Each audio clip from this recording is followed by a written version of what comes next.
So you guys remember how excited everybody was at SHOT Show in 2023 when the OA Defense 2311 was launched?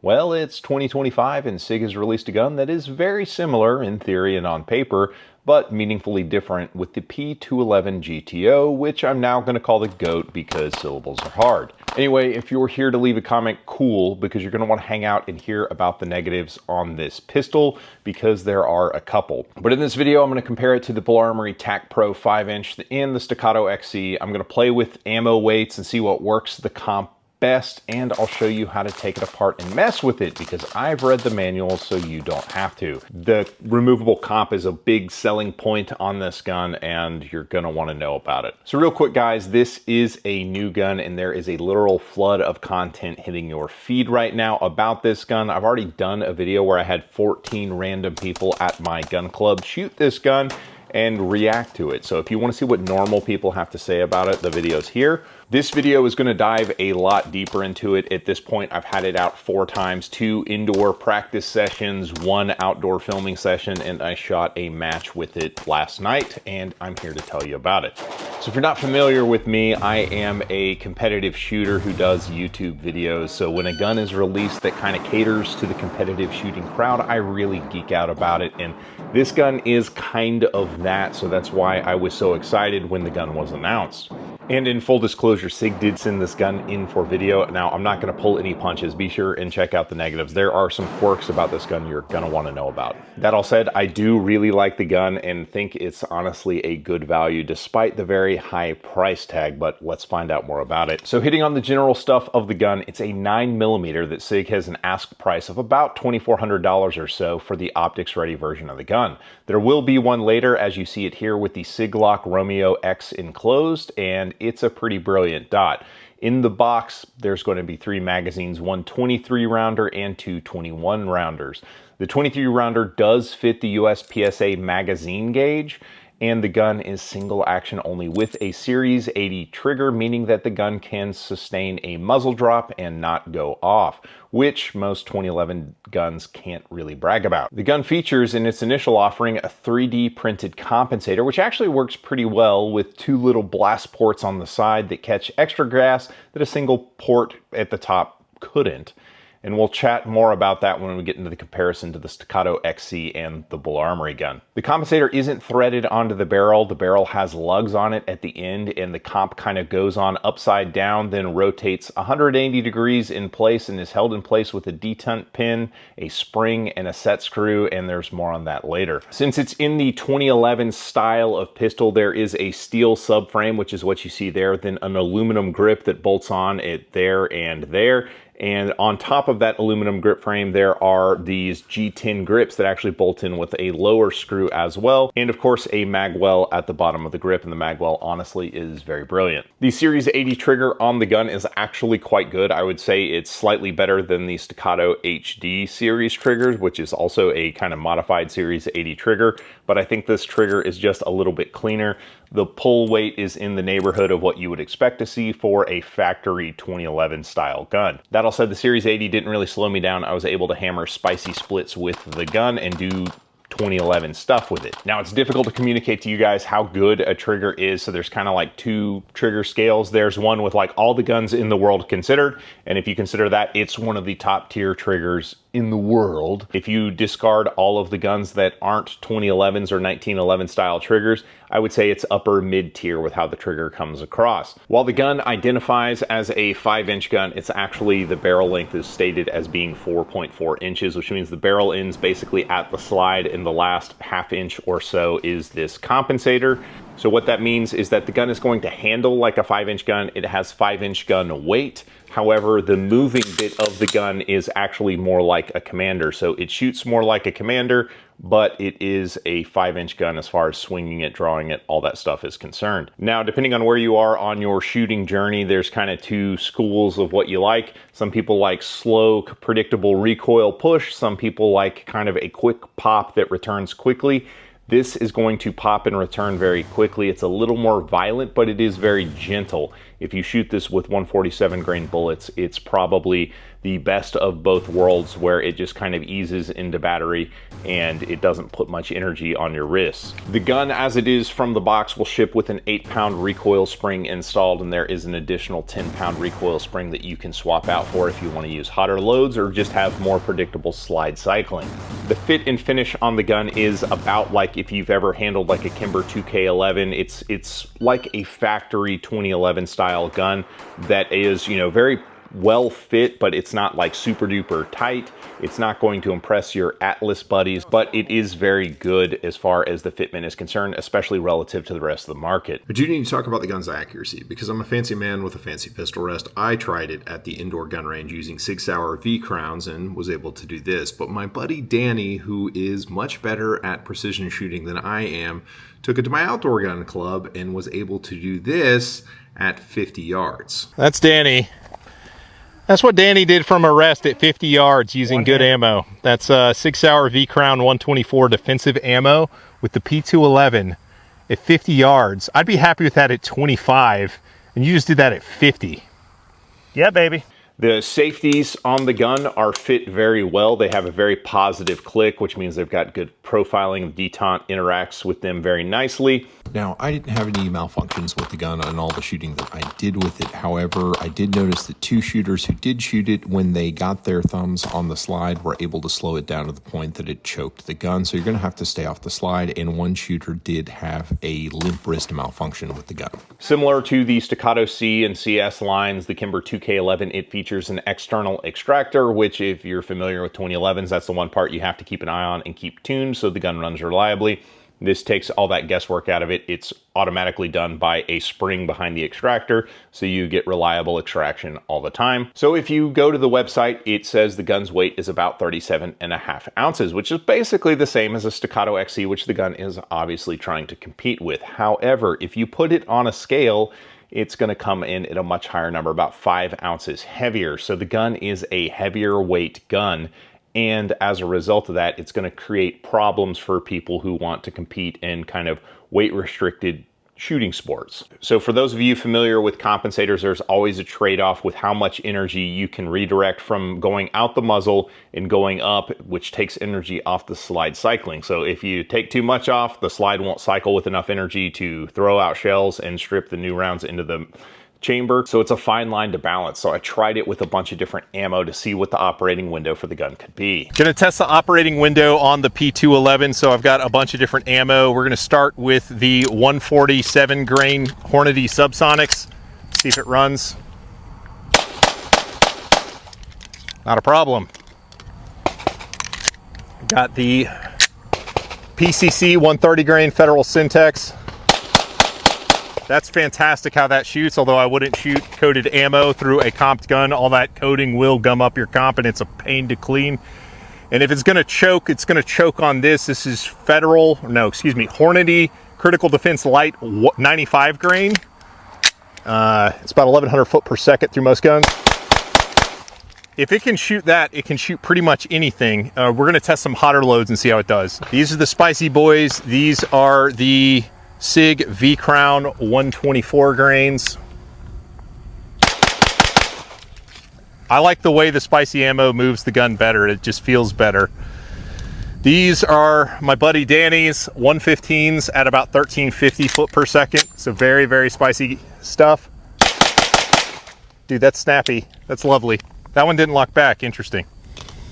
And these are Hornady Backcountry 138 grain plus P at about 1150 foot per second. So a lot of pump there. That one hits in the hands a lot better, but the slide doesn't move any different. It's just as controllable. It just sends more energy in your wrists. Got some competition loads. This is 147 grain with N320. Let's see how it goes. That was fantastic. Like good slide movement, good dot movement.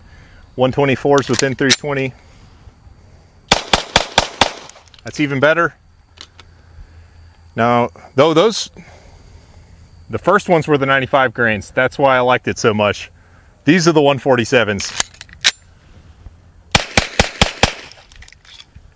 The 95 grains are the fantastic ones. Those first ones were the 95 grains. That was the move. Great slide movement. For my money, I think the 115s probably are going to be the way. I mean, I've tried my Gucci 115 match loads versus just off-the-shelf factory loads. I think the 115 is kind of a great compromise for how the gun performs. If you like a lot of feedback from the gun, a little bit of pop so you can call shots easier, which is what I prefer. Now, the question a lot of you guys have is how does it compare to the Staccato XC, which sells for about $4,200, $4,300, and the Bul Armory Tac Pro, which is touching distance from where this gun is positioned on price. Looking at the slow motion footage, the XC and the Sig 211 have basically the same muzzle climb of about 7.5 degrees. The Bul Armory Tac Pro actually has less muzzle climb at only 6 degrees. However, remember when we talked about the moving bit of the slide?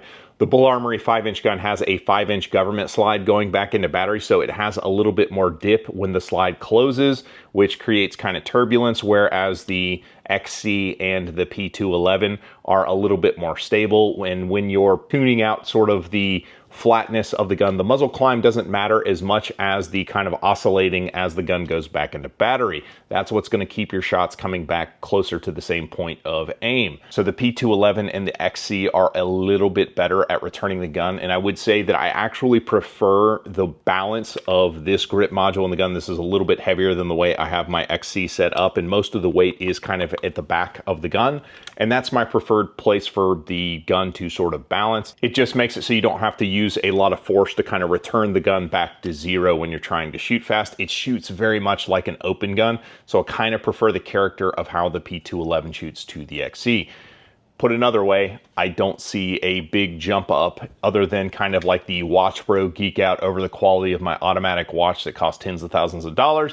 Obviously, the XC does that better than this gun will. However, just from a straight performance, if you're just telling time, this gun has it where it counts and can keep up with it. Now, the big selling point is this gun can potentially flex between IDPA into US PSA. So how you remove the compensator is important, but also just a quick run through, since it does have ambi features, on how you take the gun apart. First and foremost, in the box, you'll find this little baby punch. And it's a pathetic little punch, and you should replace it with a 1/16 punch that you get from someplace like Ace Hardware, which I did. You're also going to need a hammer and a torque wrench to properly work on the gun and get it clean. So first things first, it takes down similar to a 2011 where you pull the slide out of battery and line the half moon cutout with the leg on the slide stop. Then you use your little baby punch or your proper punch to punch through on the other side slide stop and push out the slide stop. Remove the spring and the guide rod and get ready to lose it, because I've lost it all 3 times I've had the gun apart. It's spring loaded and it pops off and they're easy to find. But push down on the hood of the barrel and push forward to unlock the barrel. Then you can remove the reverse plug at the front of the slide. With the reverse plug clear, the barrel slides out the front. Now, if you have fix-it sticks, these are insanely useful. I'll put a link in the description. Like, seriously, if you're messing with red dots a lot, you need a torque wrench. Fix-it sticks are brilliant. There they are on Amazon. So getting the comp off is a very kind of tricky deal. What you need to do is get an Allen key and remove this set screw, and the set screw is under spring pressure, so use both hands, because if you lose that little set screw or the spring behind it, you're gonna have a call into Sig Sauer to get new ones, because they're probably gonna be gone forever. When you get the spring and the set screw out of the way, there's a pin inside the compensator that's actually holding it onto the barrel. What the manual says is that if you use that stupid little baby punch and punch in the hole on this side of the compensator, that pin's supposed to come out. Mine didn't. So I had to use my big, strong 1/16 punch and a hammer to knock it out the other side, which the manual says specifically don't do, but I've done it twice now. The little pin won't fall all the way free out of the compensator, and at that point, once you feel it move, all you have to do is rotate the compensator 180 degrees, and that will push the pin most of the way out, and you can pull the compensator off the front of the barrel. And while you have the gun apart, you can look at the barrel, and the barrel's got lugs all the way around it, not just on the top like most 2011 pistols, and that's an interesting choice. This is heavy foreshadowing, so take note of this. Putting it back together is basically the reverse. Just a quick tip on getting that pin to lock in with the barrel. Go ahead and start the pin into the compensator. The round part goes toward the muzzle end of the gun. Get it to be perfectly situated, then put the barrel into the compensator upside down, and then once you have it in, rotate it. Hopefully you got the pin right. It may take a couple tries to get the pin to seat correctly, but then push it in with your punch. Put the set screw on the tip of your Allen wrench and the spring into the compensator, using both hands very carefully, compressing that spring and starting to get the set screw into place. Once you hit resistance, use your torque wrench to set it to 15 inch-pounds. Then you put the barrel back into the slide, reverse plug back into the slide, seat the guide rod. Be very careful with it. The open end of the coil goes toward the front of the gun. The closed end of the coil goes toward the trigger. Put the slide back on top of the gun. Look through the slide till you see the barrel length and push the slide stop through, and you've got it back together. So, say all that to say, we're going to talk about the negatives now. And my opinion of the gun is I do really like the gun, how it shoots, how it's balanced. I think the trigger is very good. For the money they're asking for this gun, I do believe it to be a very strong offering, despite what I'm about to say to it. And it's a lot, so get ready. First things first, Sig decided to release a gun that had kind of Sig Sauer lines and not traditional 2011 lines. And a lot of people, myself included, think it looks kind of weird. It doesn't look like a 2011 is supposed to look. It's trying to look more like a 226 or something like that. And as a result, it just kind of looks a little bit foreign. That said, because it does look a little bit foreign, it doesn't fit traditional 2011 gear. So the kind of guys who are likely to buy this probably already have a 2011, so they already have 2011 gear. This isn't going to work with any of that because the 320 magazines that the gun takes don't fit in 2011 mag pouches, and this won't fit in 2011 holsters. I've tried 3 different ones. The only ones it fits in well are the skeletonized race holsters. I've got it in my USPSA Double Alpha Flex, and it works just fine. So that was kind of a miss because that means that the mag pouches are already going to be available, but the holsters aren't going to be for most people who want like a closed shell holster. And as a result, like there's no gear for the gun. So it's kind of a big drawback to a pistol when they release a pistol and there's no gear available for it, because you kind of got to have the gear to be able to use the gun. So that's a little bit annoying. It does work pretty well with the P320 holster. When I shot the match, that was what I used. It took a lot of adjusting of the screws because it's actually narrower than a P320, so I had to clamp down on some screws, but it retained the gun pretty well. Next, remember that little pin you had to bash out with a 1/16 punch when we took the gun apart? You're not supposed to do that. If you read the manual, it says specifically don't do that. What it says to do is buy a can of Kroil, soak the screw, and then if it doesn't drop out after 10 minutes with slight pressure, then send it into Sig and let them fix it. Ain't nobody got time for that. But I did try what the manual said first. I bought my $40 can of Kroil. That's right, they're $40. And if you've never messed with Kroil, it's usually available in an aerosol can, and it squirts like a water gun. And not only that, it has the fragrant aroma of like Hoppy's gun care stuff. It has a very pungent aroma like that, a little bit different on the scent, but kind of in that ballpark. So what do you think happens when you put that straw on that stupid little screw hole and pull the trigger?